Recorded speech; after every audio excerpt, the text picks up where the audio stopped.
গোয়ারি বালুবাজার উচ্চ বিদ্যালয় বনাম পাইলট উচ্চ বিদ্যালয়। এই ফাইনাল খেলাটি অনুষ্ঠিত হয় পাইলট মাঠ।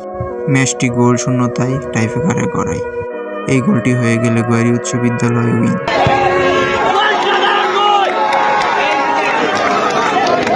অনেক বছর পর গোয়ারি বালুবাজার উচ্চ বিদ্যালয় পাইলটকে হারিয়ে আজকে উইন। সত্যি বলতে খেলাটা অনেক সুন্দর ছিল, খেলার মতো। ফুটবল খেলাকে যারা ভালোবাসে তারাই আসে খেলা দেখতে। দেখেন কত দর্শক, এইসব দর্শক দেখলেই বোঝা যায় ফুটবল খেলাটাকে মানুষে কতটা ভালোবাসে। খেলার মাঝে হার জিত থাকবেই। একটা খেলার মাঝে যত দর্শক হয় ততই খেলাটা সুন্দর হয়।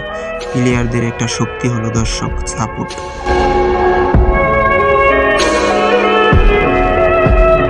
গোয়ারি বালুবাজার উচ্চ বিদ্যালয়ের জন্য শুভকামনা রইল।